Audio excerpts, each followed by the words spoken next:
Hi, I want to talk to you about The Strangest Secret. This is a little booklet from Simple Truths, published by Mac Anderson, a colleague and friend of mine. And it's about one of the most successful messages ever delivered in the field of personal development and motivation. The Strangest Secret by Earl Nightingale. Earl Nightingale was considered the dean of personal motivation, and he released this back in I think it was the 1950s. It was a recording. He had an insurance agency, and one day he was going to be out of town, and he wanted a message that he could deliver. He wanted to deliver a message to his agents that week, and he couldn't be there physically, so he went into a recording studio and made a record of it. And that was back when records were on the big vinyl discs. And they played it that morning while he was out of town. Well, everybody wanted to hear it again. And then everybody wanted a copy of it. And then they wanted to share it with other people. And then RCA Publishing Company picked it up and published it, and it became the first non-musical or non-entertainment recording to ever sell 1 million copies. Wow. So The Strangest Secret made Earl Nightingale famous. I'll show you a picture of Earl here. Earl was primarily a radio personality prior to his work in the insurance industry.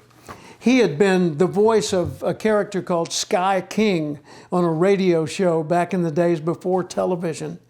And Nightingale, as I said, was known as the Dean of Personal Motivation. What is the strangest secret? Well, the strangest secret, as he articulated it, is this. You become what you think about. Now, we can go back through history and find that same message delivered by other people in different words, different ways of saying it through all time. But the strangest secret, Earl's message, was filled with stories and examples of ways that we could relate to other people, to the challenges and problems of life, to the goals and dreams that we had in mind, in such a way that we could live not only a normal and healthy life, but an extraordinary life as far as our achievement was concerned. And he became the inspiration for many of the world's top leaders today.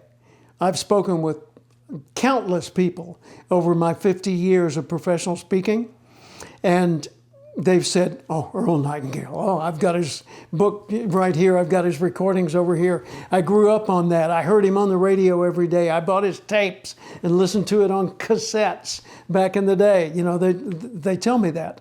Well, Earl Nightingale said in one of his messages, and this was the one that was sort of the trigger for me changing my life. He said, if you'll spend 1 hour extra every day studying your chosen field, you'll be a national authority in that field in 5 years or less. And so I took that to heart, and I became a fanatical student of the field of human development for 5 consecutive years, and arguably a number of years beyond that. And my career has been wonderful and very fulfilling and rewarding. This morning, literally this morning, I was reading a Facebook posting, and it was attributed to Elon Musk.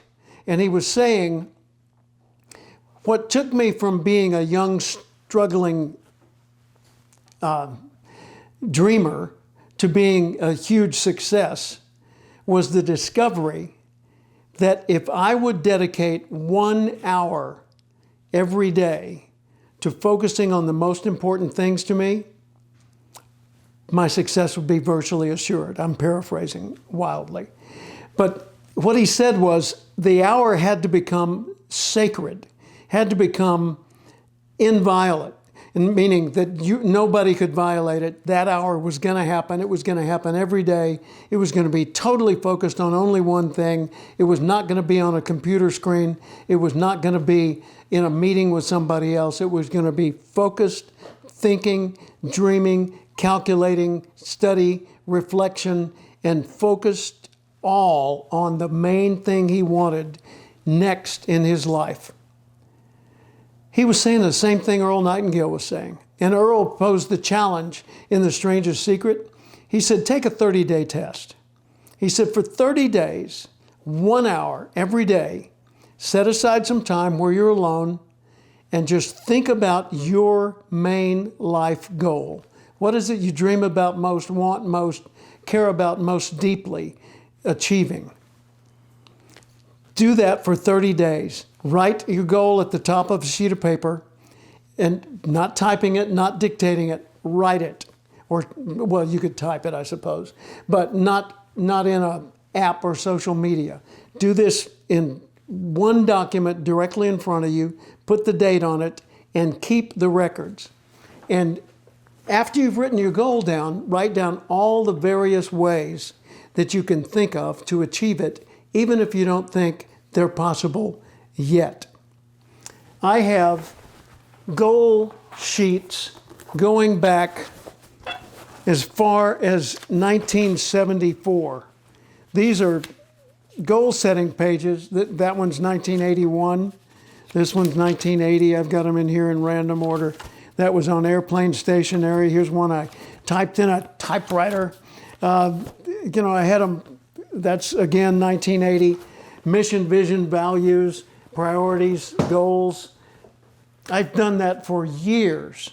I've got little affirmations that I wrote on cards that have since yellowed that I would cut and put on the back of a business card and tape it on my mirror in the bathroom or on the visor of my car so I'd see it every day, all day long. And I kept my goals in front of my face so it was impossible to ignore them.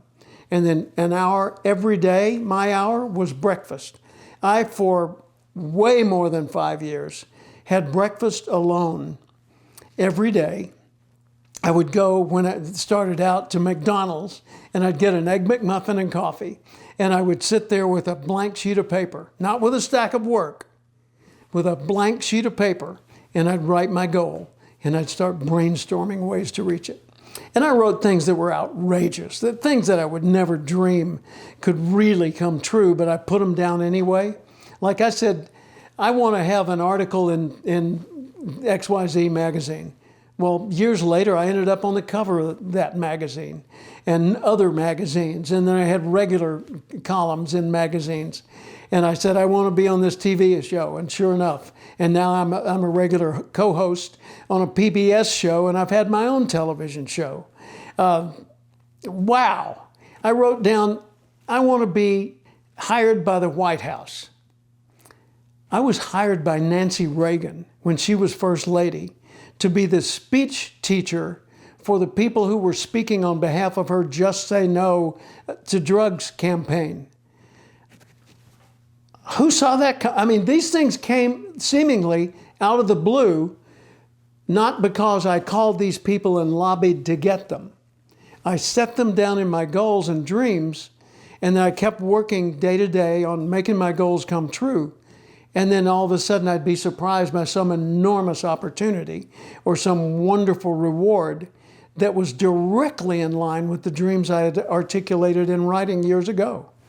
The strangest secret in the world is that we tend to become, or we tend to make real, the things that we think about the most. What do you think?